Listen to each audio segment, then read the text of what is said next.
Je commencerai avec un seul mot. Enfin.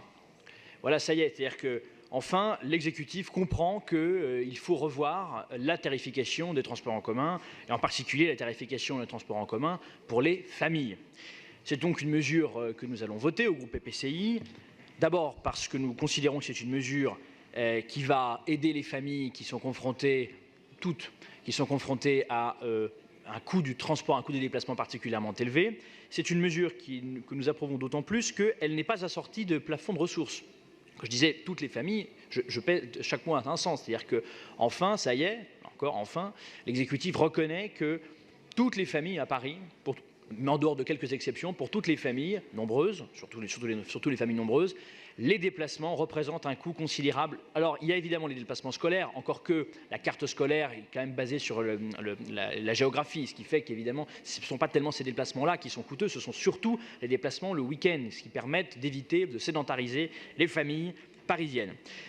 C'est une mesure donc, que nous approuvons, il n'y a pas de problème là-dessus. Mais c'est une mesure que nous amendons et à laquelle nous ajoutons une proposition de vœu qui porte sur les personnes handicapées. Dans la délibération, l'exécutif propose de rendre gratuits les déplacements en transport en commun pour les personnes handicapées de moins de 20 ans. Alors, deux choses à dire. Première chose, c'est vrai qu'au niveau des bus, beaucoup d'efforts ont été faits pour permettre une véritable accessibilité pour les personnes handicapées. Au niveau du métro, on est encore très loin du compte. Beaucoup de villes ont accompli des efforts que la ville de Paris se refuse.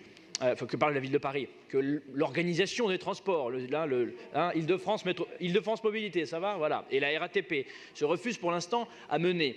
Aujourd'hui, on est à 9 stations complètement accessibles aux personnes handicapées, 9 stations de métro sur 303.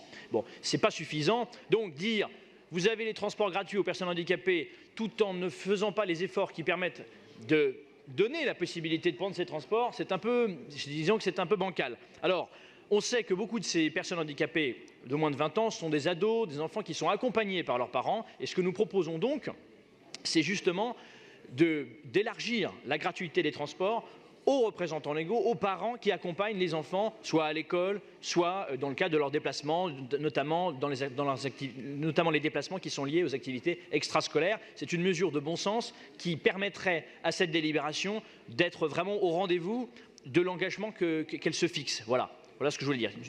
Un vœu de bon sens sur lequel je crois on peut tous se retrouver sur ces bancs. Merci à vous.